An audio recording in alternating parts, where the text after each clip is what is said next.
Alhamdulillahi Rabbil Alamin. Wassalatu wassalamu ala ashrafil mursalin Nabiyyina wa maulana Muhammadin wa ala alihi wa sahbihi ajma'in. Wa ashhadu an la ilaha illallah wahdahu la syarikalah. Wa ashhadu anna Muhammadan abduhu wa rasuluh sallallahu alaihi wa ala alihi wa sahbihi wa man tabi'ahum bi ihsanin ila yaumiddin. Alhamdulillah, puji syukur kita haturkan kehadirat Allah. Di kesempatan pagi hari ini kembali kita melanjutkan kajian dengan membahas buku fikih bermadhab. Dan insya Allah yang akan kita bahas masih berkaitan dengan beberapa catatan seputar masalah taklid. Dan yang akan kita bahas poin yang ketiga adalah orang yang taklid tidak bebas hisab.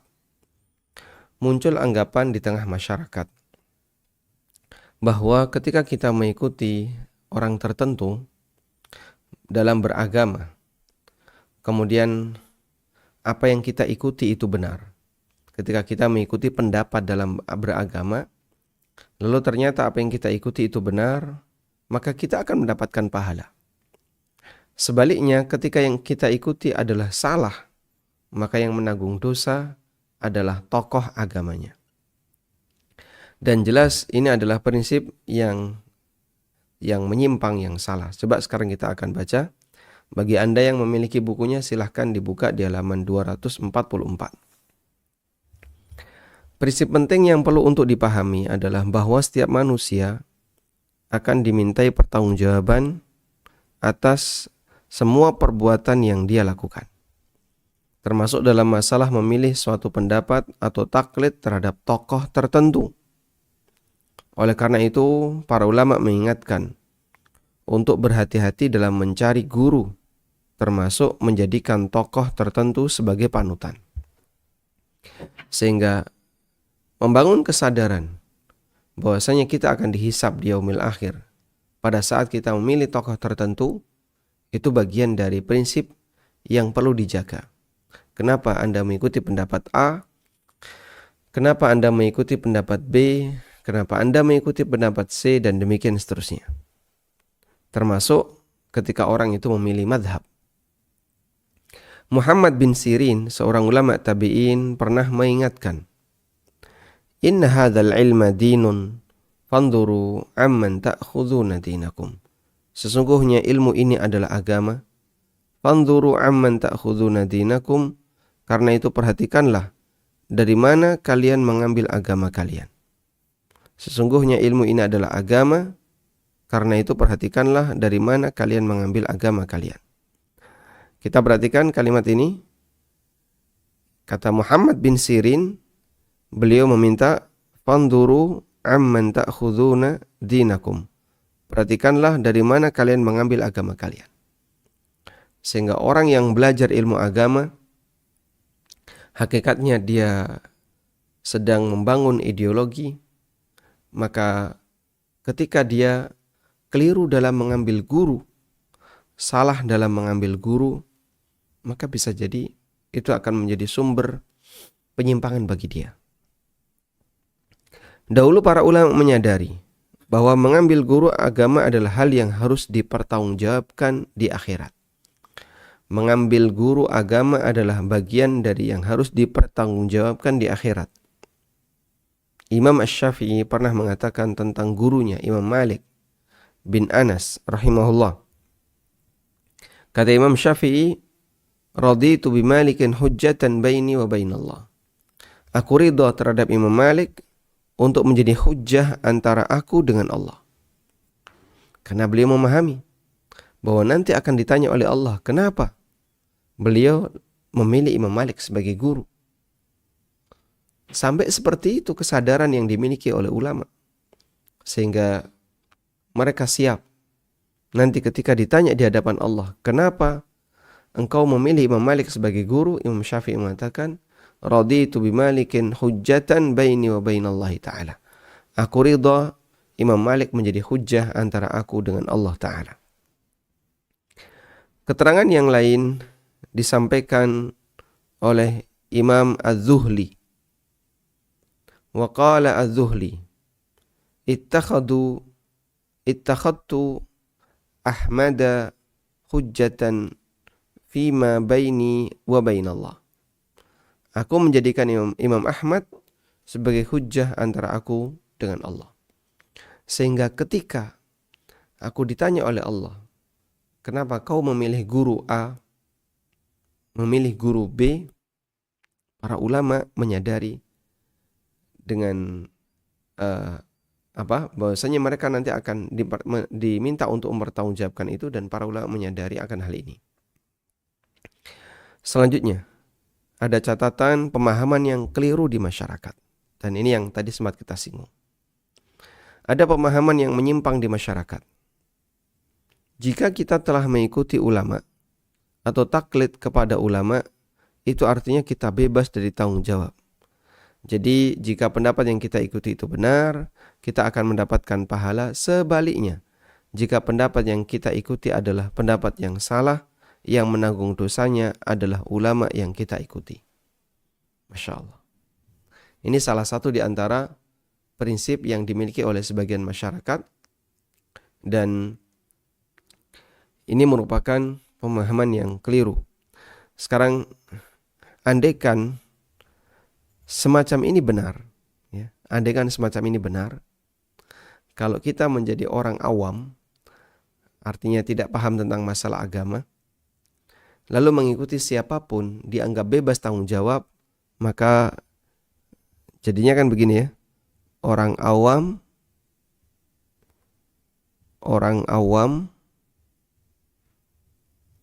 lebih afdol dibandingkan ulama. Loh, kenapa Pak? Karena orang ini gak mungkin dia nanggung dosa. Mau dia mengikuti pendapat apapun, pasti dia dapat pahala. Kalaupun keliru pendapat itu, dia gak nanggung dosa. Yang ini, dia menanggung semuanya. Sehingga kalau benar dia dapat pahala, tapi kalau salah, dia yang menanggung dosa, dirinya dan seluruh pengikutnya. Dan jelas prinsip semacam ini tidak benar, karena dalam Islam tidak pernah diajarkan prinsip bahwa orang awam bebas dari hisab. Sekarang coba kita lihat. Subhanallah, jelas ini adalah pemahaman yang tidak benar. Ketika seseorang memilih pendapat atau taklid kepada seorang tokoh tertentu, dia akan mempertanggungjawabkan perbuatan itu. Lebih jauh lagi, orang yang memilih pendapat yang jelas salah dan menyimpang dari kebenaran, pasti akan menyesali perbuatannya di akhirat. Coba kita lihat dialog ini. Allah menceritakan dialog antara penduduk neraka atau penyesalan yang dilakukan oleh penduduk neraka. Wa yauma ya'addu dzalimu 'ala yadayhi. Pada hari di mana orang zalim itu gigit jari. Ya. Kenapa dia gigit jari? Karena dia menyesal. Yaqulu, dan dia mengatakan, ya laitani ittakhadtu ma'ar rasuli sabila. Ya laitani ittakhadtu ma'ar rasuli sabila. Andaikan dulu saya menjadikan jalan Rasul itu sebagai prinsip hidupku. Ya wailata laitani lam attakhidh fulanan khalila. Andaikan dulu saya tidak menjadikan fulan sebagai khalil, sebagai teman dekatku, yang aku ikuti apapun kejadiannya. Laqad adallani 'anidz dzikri. Sungguh si fulan ini telah menyesatkanku. Sungguh si fulan ini telah menyesatkanku dari adz-dzikri, peringatan Allah. Ba'da id ja'ani, setelah peringatan itu datang kepadaku. Wa kana asyaitanu lil insani khadhula. Dan setan itu tidak akan menolong manusia besok di hari akhir. Sehingga ketika dia menjadikan tokohnya, padahal tokoh itu tokoh yang menyimpang, sampai ada peringatan dia tinggalkan gara-gara ingin mengikuti pendapat tokohnya, kejadiannya kayak gini. Laqad adallani 'anidz dzikri. Dzikr di sini adalah peringatan Allah atau kebenaran. Dzikr di sini adalah kebenaran. Sungguh Allah, sungguh orang ini telah menyesatkanku dari kebenaran. Ba'da id ja'ani, setelah datang kepadaku kebenaran itu. Wa kana syaitanu lil insani khadzula, dan setan tidak akan menolong manusia. Baik.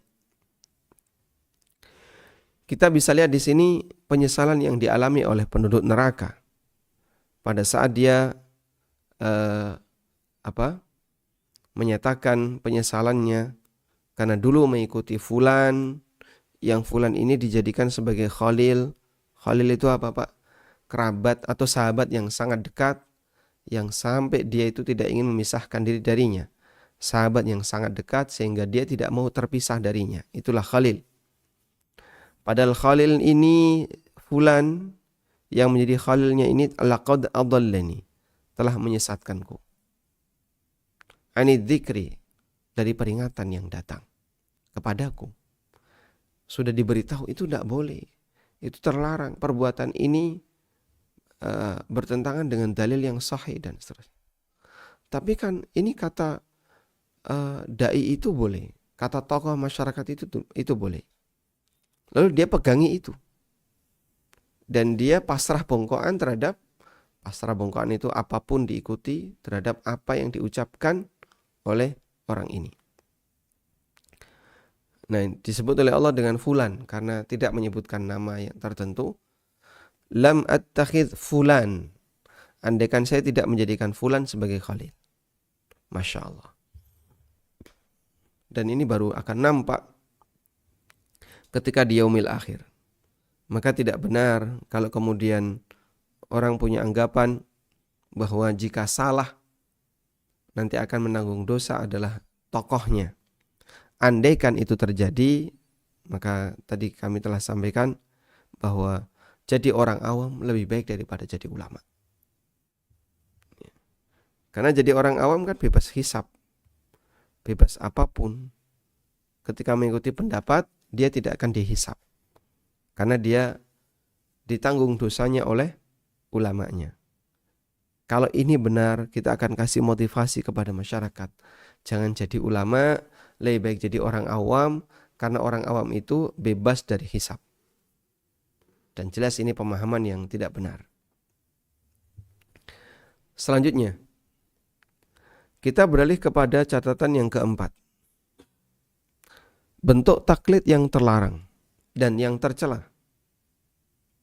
Ada beberapa bentuk taklid yang tercela.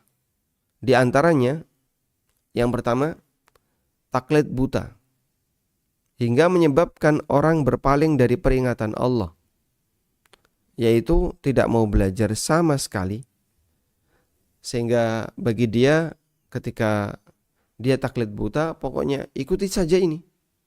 Dia nggak mau belajar agama sama sekali. Termasuk dalam contoh ini adalah mengikuti ajaran leluhur yang tidak jelas asal-usulnya, meskipun bertentangan dengan syariat Allah. Allah Ta'ala berfirman, wa idza qila lahum ittabi'u ma anzalallah, apabila dikatakan kepada mereka, ittabi'u ma anzalallah, ikuti wahyu yang Allah turunkan. Qalu, mereka mengatakan, bal nattabi'u ma wajadna alaihi aba'ana, kami lebih memilih untuk mengikuti ma wajadna, apa yang kami dapatkan, alaihi aba'ana, dari bapak-bapak kami. Lalu Allah Subhanahu wa taala mengatakan, awalau kana asyaitanu yad'uhum ila adzabis sa'ir, dan apakah mereka akan mengikuti bapak-bapak mereka walaupun setan itu telah menyeru mereka, yad'uhum, mengajak mereka, ila adzabis sa'ir, ke dalam siksa neraka yang as-sa'ir, yang menyala-nyala. Apakah mereka akan mengikuti bapak-bapak mereka sementara setan mengajak mereka untuk menuju neraka yang menyala-nyala? Artinya setan ngasih motivasi dengan mengikuti leluhur yang menyimpang itu agar dia semakin yakin dengan penyimpangannya. Kemudian dia pun masuk ke dalam neraka yang menyala-nyala. Waliyadzubillah. Baik, ini adalah taklid yang tercela karena dia taklid buta terhadap ajaran sesuatu padahal bertentangan dengan kebenaran. Yang kedua, termasuk di antara taklid yang tercela adalah taklid kepada orang yang tidak jelas keilmuannya. Allah melarang kita untuk mengambil sikap yang kita tidak mengetahui ilmunya. Sebagaimana yang Allah firmankan, "Wala taqfu ma laysa laka bihi ilm." Janganlah kalian mengikuti sesuatu yang kalian tidak memiliki ilmunya. Janganlah kalian mengikuti sesuatu yang kalian tidak memiliki ilmunya. Seseorang boleh taklid, tetapi itu bukan berarti dia boleh memilih pendapat manapun yang dia sukai atau mengikuti tokoh siapapun tanpa mengenali latar belakangnya. Ya. Tentang taklid, sebagaimana kemarin disampaikan dari penjelasan Syekhul Islam, bahwa secara umum taklid itu boleh, artinya tidak dilarang secara keseluruhan. Sebagaimana ijtihad juga secara umum boleh, artinya tidak dilarang secara keseluruhan. Namun bukan berarti dia boleh memilih seenaknya pendapat yang dia sukai atau mengikuti tokoh siapapun tanpa mengenali latar belakangnya atau menimbang pendapatnya. Usaha ini harus dilakukan sesuai dengan kemampuannya. Usaha ini harus dilakukan sesuai kemampuannya. Sebelum sahabat Salman Al-Farisi masuk Islam, beliau berusaha untuk mengenali ciri dan sifat Nabi Muhammad sallallahu alaihi wasallam. Salman mendapatkan keterangan dari seorang rahib bahwa Nabi yang terakhir tidak menerima hadiah. Tetapi bahwa Nabi yang terakhir itu menerima hadiah. Saya ulang ya. Bahwa Nabi yang terakhir itu menerima hadiah tetapi tidak menerima sedekah. Dan ada khatam nubuwah di punggung beliau sallallahu alaihi wasallam. Di punggung Nabi sallallahu alaihi wasallam ada khatam nubuwah. Yang khatam nubuwah itu ukurannya seperti telur puyuh ya. Jadi seperti benjolan yang ada di punggung Nabi sallallahu alaihi wasallam, dan itu di bagian atas. Sehingga kadang ada sebagian sahabat yang merangkul Rasulullah SAW bisa mendapatkan khatam nubuwah itu. Informasi ini menjadi dasar bagi Salman untuk datang ke kota Madinah. Akhirnya beliau membuktikan kebenaran itu ketika ketemu Nabi Sallallahu Alaihi Wasallam. Beliau membuktikan kebenaran itu ketika ketemu Nabi Sallallahu Alaihi Wasallam. Ya, sehingga bagaimana? Saat sudah membenarkan, jadi Salman mengantarkan makanan kepada Rasulullah SAW, kemudian disampaikan, "Ya Rasulullah, ini sedekah untuk Anda." Lalu Nabi SAW mengatakan, Nabi SAW memberikan sedekah itu kepada sahabat-sahabatnya. Silahkan kalian makan. Kemudian di lain waktu Salman mengantarkan kepada beliau makanan. Kemudian Salman mengatakan, "Ya Rasulullah, ini hadiah untuk Anda." Kemudian Nabi SAW memakannya bersama para sahabat. Hadits tsaniyah, ini yang kedua. Lalu ketika Salman sudah yakin yang kedua ini, beliau datang kepada Nabi SAW dan ingin memeluk Rasulullah SAW. Ketika dipeluk, ada khatam nubuwah di punggung Nabi SAW. Lalu Salman masuk Islam. Dan itu adalah kejadian ketika Salman ingin membuktikan bagaimana kebenaran yang disampaikan dalam Taurat maupun Injil mengenai ciri Nabi Muhammad SAW.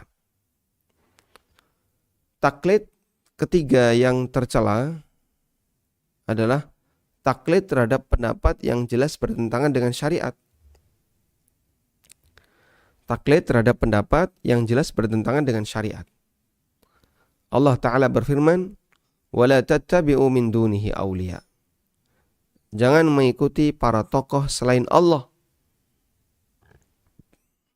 Maksudnya, jangan mengikuti ajaran-ajaran yang bertentangan dengan ajaran Allah. Kemudian yang keempat adalah taklid terhadap pendapat setelah mendapatkan penjelasan kebenaran. Ya. Taklid kepada pendapat tertentu setelah mendapatkan penjelasan akan kebenaran. Yang benar itu seperti ini, bukan seperti ini. Tapi dia lebih memilih pendapat tersebut daripada kebenaran yang datang kepadanya.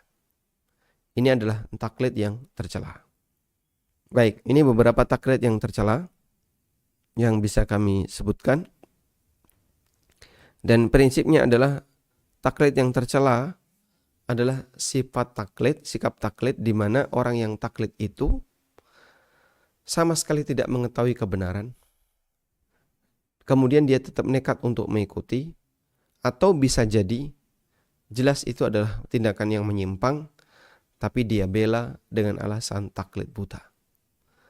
Dan terkadang setan mengganggu manusia dengan alasan bahwa taklid itu bagian dari cinta ulama. Ya.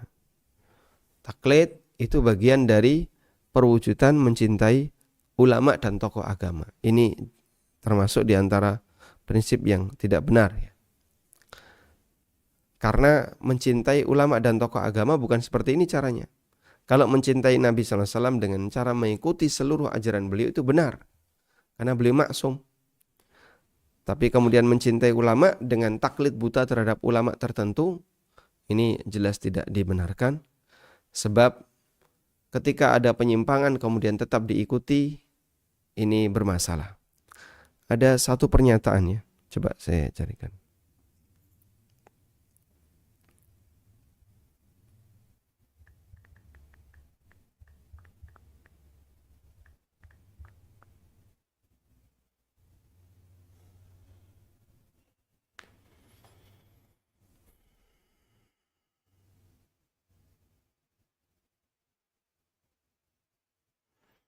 Ya, kalau tidak salah ini Ibnu Qayyim yang mengatakan seperti ini. Oh, nah.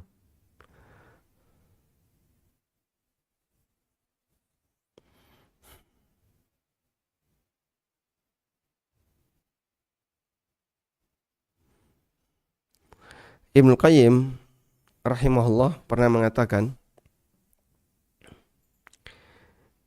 Syekhul Islam habibun ilaina. Syekhul Islam habibun ilaina.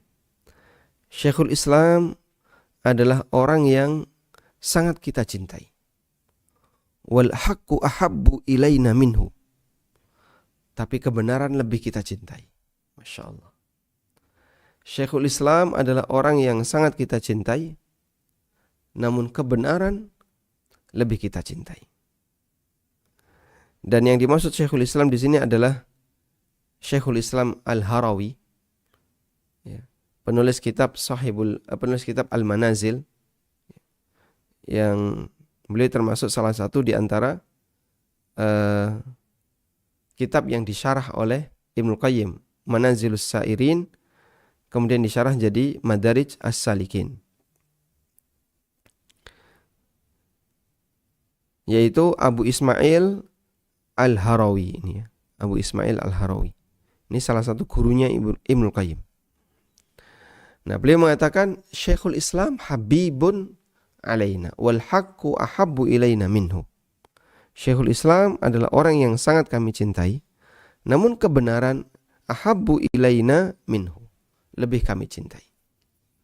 Sehingga meskipun pendapat kebenaran itu tidak sejalan dengan pendapat gurunya, Ibnu Qayyim mengatakan kami lebih mencintai kebenaran daripada mencintai guru saya. Dan itulah prinsip yang bisa kita ambil, sebab yang namanya manusia tidak ada yang maksum. Kemudian di sini Ibnu Qayyim mengatakan wa kullu man adal ma'sumi sallallahu alaihi wasallam fa ma'khudhun min qawlihi wa matruk. Ya. Dan semua orang selain Rasulullah SAW yang maksum, ma'khudhun min qawlihi wa matruk, pendapatnya boleh diambil dan boleh ditinggal. Wa nahnu nahmilu kalamahu ala ahsani mahamilihi thumma nubayyinu ma fihi. Dan kami bawa pendapat-pendapat Syekhul Islam dengan pemahaman yang paling tepat. Tsumma nubayyinu ma fihi, kemudian kami jelaskan apa yang ada di dalamnya. Wallahu alam. Sehingga dulu para ulama ketika terjadi perbedaan antara pendapat gurunya dengan kebenaran, beliau mengatakan seperti itu. Syekhul Islam Al-Harawi, Abu Ismail Al-Harawi, habibun ilaina, adalah orang yang kami cintai, wal haqqu ahabbu ilaina minhu, tapi kebenaran lebih kami cintai. Wallahu alam. Baik, demikian yang bisa kita sampaikan. Semoga ini bermanfaat. Wassallallahu ala nabiyyina Muhammadin wa ala alihi wa sahbihi wasallam. Cari produk ANB Store, kaos, merchandise, atau buku. Silakan kunjungi anbstore.id, Tokopedia dan Shopee di ANB Store ID. Dengan semakin berkembangnya dakwah yang disampaikan melalui ANB Channel yang diisi oleh Ustadz Amin Nurbaik, Ustadz Wira Mandiri, Ustadz Ristian Raniel, Ustadz Amir As-Soronji, Ustadz Musa Jundana, Ustadz Muhammad Abu Rifai, dan para asatidzah Jogja lainnya, serta untuk meningkatkan pelayanan kepada kaum muslimin melalui Yayasan Amal Abadi Indonesia yang mengelola lembaga Indonesia Bersih Riba, tim perawat jenazah Al-Baqi, konsultasi zakat dan waris. Insya Allah akan dibangun kantor dan studio ANB Channel yang representatif serta kantor Yayasan Amal Abadi Indonesia. Mari dukung dengan menginfakkan sebagian harta kita melalui Bank Syariah Indonesia atas nama Yayasan Amal Abadi Indonesia dengan nomor rekening 7441998877. Jazakumullah khairan wa barakallahu fikum.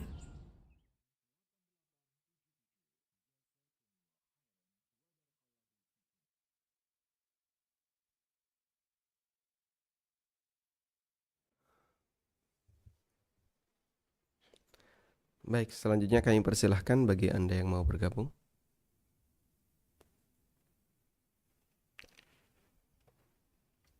Assalamualaikum warahmatullahi wabarakatuh, Ustaz. Waalaikumsalam warahmatullahi wabarakatuh. Ustaz, bolehkah kita mengikuti satu pendapat alim ulama yang menukil satu hadis sahih di mana ada perselisihan di dalamnya, ya Ustaz? Syukron, jazakumullahu khairan. Taib. Secara umum bahwa mengikuti satu tokoh tertentu, sementara kita dalam posisi tidak begitu mengenali lebih jauh berkaitan dengan pendapat yang terjadi dalam perbedaan itu, insya Allah tidak masalah. Sehingga dalam masalah furu', dalam masalah yang sifatnya furu' ya, bagian yang ketika terjadi perbedaan pendapat itu masih ditoleransi. Para ulama sepakat, orang boleh mengikuti ulama siapapun sebelumnya dalam masalah furu' dengan tetap menjaga prinsip apabila dia jumpai ada pendapat yang lebih sahih dan lebih kuat dibandingkan pendapat ini, maka dia harus berpindah. Sehingga sementara saya mengikuti Syekh Fulan, saya mengikuti Syekh Fulan, sudah? Atau mengikuti Ustadz Fulan, dan nanti kita punya prinsip, nanti kalaupun kita mengetahui hal yang atau ilmu tambahan yang tidak kita ketahui saat ini, maka kita siap untuk rujuk, untuk berpindah. Insya Allah seperti itu prinsip yang benar. Wallahu a'lam. Ustaz, kita sebagai seorang awam ilmu agama, kita mempunyai keterbatasan dalam mengkaji semua ulama yang ada. Untuk belajar kita kurang memiliki kemampuan. Bagaimanakah strategi kita untuk menentukan keilmuan yang benar agar bisa kita pertanggungjawaban di akhirat kelak, Ustaz? Syukron. Di poin berikutnya yang akan kita bahas dari buku Fikih Bermadhab adalah cara mengenal ulama yang boleh diambil pendapatnya. Dan nanti akan kami bawakan keterangan yang disampaikan oleh Dr. Sa'ad Asy-Syadzri. Anda yang punya buku bisa dibuka di halaman 246. Di situ ada beberapa kriteria bagaimana memilih ulama yang layak untuk diikuti. Jadi begini, ketika orang itu kesulitan untuk menilai objek, maka dia diperbolehkan untuk menggunakan standar subjektif. Ketika orang kesulitan untuk menilai secara objektif, maka dia bisa menggunakan standar subjektif. Objektif bagaimana, Pak? Dia melihat materi. Dia melihat standar objektif artinya melihat materi. Ketika dia melihat materi, dia mempertimbangkan dari dua materi ini mana yang kira-kira lebih mendekati kebenaran. Itu melihat materi. Dan ini yang sifatnya objektif. Namun kemudian jika kita tidak bisa, Pak, saya nggak ngerti, nggak bisa bahasa Arab, baca terjemah juga kadang bingung. Kalau nggak dapat penjelasan langsung, saya nggak paham. Maka dalam kondisi ini ketika kita nggak ngerti, berarti standar objektif tidak bisa kita lakukan. Silahkan Anda gunakan standar subjektif. Standar subjektif bagaimana? Standar subjektif yang bisa kita lakukan adalah kita melihat siapa di antara ulama-ulama ini yang kira-kira lebih senior dari sisi keilmuan, dikenal masyarakat orang yang senior dari sisi keilmuan, orang yang jujur dan amanah, bukan tipe orang yang gak punya komitmen terhadap agama. Dia bilang A, tapi kelakuannya B, ya, beda dengan apa yang dia sampaikan. Nah, kita menilai seperti itu. Setelah kita menilai seperti itu, kita jadi bisa mengenali, insya Allah ulama ini ilmunya bisa dipertanggungjawabkan. Saya ngikuti beliau. Itu kurang lebih standar subjektif. Sehingga standar subjektif dikembalikan kepada subjek orang yang memberikan pendapat. Wallahu a'lam. Baik, silahkan. Assalamualaikum. Waalaikumsalam warahmatullahi. Silahkan. Ini Ustadz, Jumatan kemarin ada seorang khotib berkhotbah seperti ini, bahwa sholat itu lebih utama sholawat begitu. Karena kalau sholawat itu bersolawatnya, karena sholawat itu sudah ditentukan bahwa satu sholawat itu dapat 10 pahala begitu.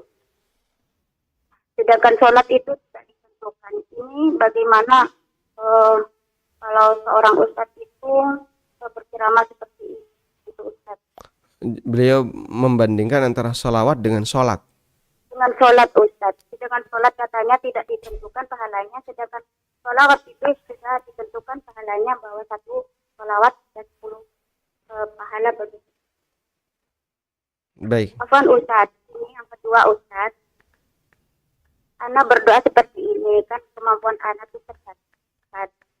Ana berdoa seperti ini, ya Allah, berikan hamba rezeki yang halal, yang barakah, yang terbaik menurutmu untuk sebesar 10 juta atau lebih dari itu. Apakah ini mustahil, Ustaz? Soalnya selain dari kebutuhan Ana sendiri untuk bisa membantu orang lain yang sama nasibnya dengan Ana itu. Apakah ini Ustaz doa seperti ini, Ustaz? Mohon penjelasan, Ustaz. Mohon jazakallahu sama. Waalaikumsalam warahmatullahi wabarakatuh. Baik. Apakah benar bahwa salawat lebih afdal daripada salat? Sebab pahala salawat ditentukan 10 kali, sedangkan pahala salat tidak ditentukan. Kalimat seperti ini, wallahu alam, ya perlu untuk dikoreksi, karena dalam salat ada salawat. Dan orang tidak akan atau tidak sah ketika dia melakukan salat sementara dia tidak membaca salawat. Sebab salawat salah satu wajib dalam salat, terutama ketika tasyahud akhir, dan ini menurut pendapat yang lebih kuat. Kemudian terlebih lagi dalam salat mengikuti kaidah umum dalam beramal yang Allah sebutkan di surat Al-An'am, man jaa'a bil hasanati falahu asyru amsalihha. Kemudian di surat An-Naml di Al-An'am ayat 160, di An-Naml 89, man jaa'a bil hasanati falahu khairum minha. Barang siapa yang, kalau di Al-An'am ayat 160 Allah berfirman, man jaa bil hasanati falahu asyru amthaliha. Barang siapa yang melakukan amal kebaikan, dia akan mendapatkan 10 kali lipat. Dan al-hasanah di sini menyangkut umum, baik amal yang sifatnya salat maupun yang lainnya. Wa man jaa bis sayyi'ati fala yujza illa mithlaha wa hum la yudlamun. Dan siapa yang berbuat keburukan, maka dia tidak dibalas kecuali sesuai dengan keburukan yang dia lakukan. Wa hum la yudlamun, dan mereka tidak dizalimi. Tayyib. Kemudian di ayat yang lain Allah menegaskan, man jaa bil hasanati falahu khairum minha. Siapa yang melakukan amal baik, maka dia akan mendapatkan balasan yang lebih baik. Falahu khairum minha. Jadi kalau disebut bahwasanya pahala sholat tidak ditentukan, jika tidak ditentukan itu dalam arti bisa lebih dari 10, itu benar. Dan kalau lebih dari 10 kan berarti lebih baik daripada pahala yang hanya dilipatkan 10 kali. Jika pahala sholat itu bisa dilipatkan lebih dari 10, berarti kan dia lebih baik daripada pahala yang hanya dilipatkan 10 kali. Karena minimal pelipatan amal soleh yang diterima oleh Allah adalah amal soleh yang atau amal soleh itu akan dilipatkan sebanyak 10 kali. Minimal pelipatan. Bahkan bisa lebih sesuai dengan apa yang Allah kehendaki. Oleh karena itu, pendapat seperti ini perlu untuk dikoreksi. Bolehlah orang memberikan motivasi bagi masyarakat untuk memperbanyak sholawat dengan mengucapkan Allahumma salli wa sallim ala nabiyyina Muhammad, Allahumma salli wa sallim ala nabiyyina Muhammad, dan seterusnya. Namun kalau kemudian orang itu memberikan pemahaman yang gak benar tentang sholawat, ya kita tidak bisa terima. Dalam arti terlalu berlebihan dalam memuji sholawat. Sholawat adalah ibadah dan masih banyak ibadah-ibadah yang lain. Wallahu a'lam.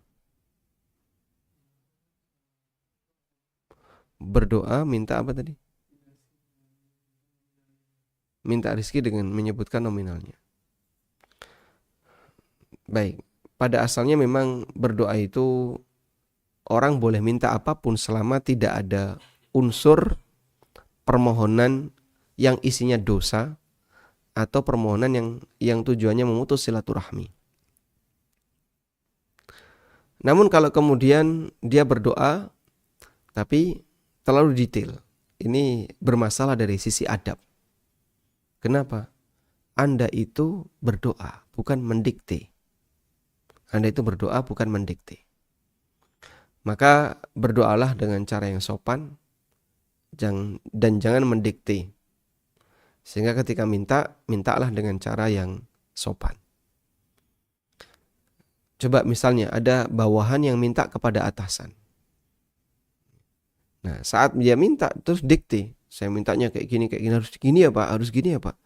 Ini pasti akan membuat atasan jadi marah. Baik. Oleh karena itu lebih baik ketika kita memohon kepada Allah Subhanahu wa taala, kita mohon dengan cara meminta dan selanjutnya kita serahkan kepada Allah, meminta yang terbaik dan kita serahkan kepada Allah. Misalnya minta rizki, ya Allah berikanlah kami rizki yang terbaik. Ya Allah berikanlah kami rizki yang mencukupi semua kebutuhan kami. Ya Allah berikanlah kami rizki sehingga kami tidak perlu menggantungkan kepada siapapun selain Engkau. Sebagaimana dalam hadis yang sahih, Allahumma kfini bihalalika an haramik waghnini bifadlika amman siwa. Ya Allah, cukupilah diriku dengan yang halal sehingga aku tidak perlu mengambil yang haram. Waghnini bifadlika amman siwa, dan cukupilah diriku dengan karuniamu amman siwa sehingga aku tidak perlu melirik yang lain. Itu contoh bagaimana doa yang bisa kita ucapkan sehingga kita tidak membuat detail tapi diserahkan kepada ilmu Allah Subhanahu wa taala. Wallahu a'lam. Baik, silakan. Ustadz, saya seorang karyawan pabrik. Saat pulang kerja jam 7 malam. manakah yang lebih afdol untuk saya sholat isya di pabrik, ada tempat khusus untuk sholat, ataukah di masjid jami terdekat di luar pabrik, tapi sering masbuk saat sampai di masjid itu, Ustaz? Mungkin lebih baik di dalam ya, di pabrik. Anda mungkin akan punya selisih waktu kurang lebih 15 menit untuk pulang sampai ke rumah. Cuman Anda tidak masbuk. Sehingga ketika Anda sholat di dalam pabrik, Anda emang belum keluar dari pabrik. Dan nanti akan telat ketika sampai rumah. Mungkin selisihnya 15 menit atau setengah jam. Tapi itu barangkali kita relakan saja agar kita bisa mendapatkan sholat tepat waktu, dapat takbiratul ihram, bahkan mendengarkan azan di masjid, dan itu memiliki nilai keistimewaan. Wallahu a'lam. Ustadz, di komplek kami ada arisan PKKRT. Dalam arisan ada koperasi kecil-kecilan, di mana anggota diwajibkan setiap arisan untuk membeli barang sembako satu macam saja. Contohnya minyak goreng, di mana harga barang dilebihkan sebesar 2 atau 3 ribu. Di mana kelebihannya nanti akan dikembalikan lagi pada akhir periode arisan ke masing-masing anggota yang sudah belanja, Ustaz. Untuk saldo awal masing-masing anggota wajib membayar 10 ribu. Apakah diperbolehkan dalam syariat Islam, Ustaz? Jazakallahu khairan. Wajib belanja ya. Arisan atau itu mungkin koperasi ya. Arisan itu bergilir ya. Di sini keterangannya di dalam arisan ada koperasi kecil-kecilan, Ustaz. Oh begitu. Jadi kayaknya dua posisi ya. Ada arisan dan ada koperasi. Wallahu alam. Jadi begini, arisan itu akadnya utang. Arisan itu akadnya utang. Sehingga ketika kita mengikuti arisan berarti kita terlibat dalam lingkaran utang. Saling memberi utang antara satu dengan yang lain. Jumhur ulama membolehkan, bahkan sebagian ulama menilai hal yang baik seperti Syekh bin Baz. Karena di situ ada unsur ta'awun, tolong-menolong antar sama kaum muslimin yang membutuhkan. Namun kalau di situ disyaratkan harus belanja, ya. Kamu kalau ikut arisan ini maka wajib belanja di koperasi kecil-kecilan, meskipun hanya satu misalnya, satu minyak goreng, 1 liter minyak goreng yang harganya sudah dinaikkan 3.000 rupiah. Nah kalau seperti ini yang terjadi berarti menggabungkan antara utang dengan akad jual beli. Utang plus jual beli ini dilarang. Berdasarkan hadis, la yahillu salafun wa bai'un. Tidak halal utang digabung dengan jual beli. Sehingga ada utang sendiri, ada jual beli sendiri, tidak boleh digabung. Arisan itu diutang, yang ini adalah jual beli. Maka seharusnya ini dipisahkan ya. Arisan-arisan sendiri, jual beli sendiri, agar tidak menggabungkan antara utang dengan jual beli. Nah, utang dengan jual beli itu kenapa dilarang? Karena ini jadi syarat. Ini jadi syarat. Ini akad 1, yang ini akad 2, yang merupakan syarat akad 1. Nah, praktek ini tidak diperbolehkan karena melanggar hadis Nabi SAW, la yahillu salafun wa bai'. Tidak halal utang digabung dengan jual beli. Wallahu alam. Baik. Ada yang masuk? Belum, Ustaz. Silakan. Ustadz, jika kita hendak melaksanakan umroh, manakah yang harus kita pilih? Travel yang sesuai sunnah atau travel milik kerabat tapi belum sesuai sunnah, Ustadz? Kalau Anda sudah pernah umroh dan sudah bisa mengenali medan di sana, Anda bisa mengikuti travel manapun sehingga nanti bisa umroh sendiri tanpa harus mengikuti pembimbing yang disediakan. Tapi kalau ini yang pertama, kami sarankan agar Anda mengikuti travel yang sesuai sunnah, agar nanti Anda bisa menerapkan beberapa praktek sunnah bersama pembimbingnya. Jadi kalau umroh yang kedua dan seterusnya, mungkin Anda bisa mengikuti kerabat dalam rangka untuk menjaga ukhuwah dan menjaga silaturahmi. Tapi kalau kemudian Anda sudah pernah umroh, maka Anda bebas mengikuti travel yang sesuai sunnah. Atau Anda belum pernah umroh yang pertama, Anda silahkan ikuti travel yang sesuai sunnah, agar nanti bisa mengamalkan sunnah selama umroh. Wallahu a'lam. Ustadz, bagaimana pedagang makanan yang menuliskan halal pada jualan mereka, namun zahir pedagangnya adalah non-muslim yang besar kemungkinan bermuamalah juga dengan babi? Apakah cukup husnuzon dan meninggalkan was-was, atau ini syubhat yang sebaiknya ditinggalkan ya Ustadz? Barakallahu fikum.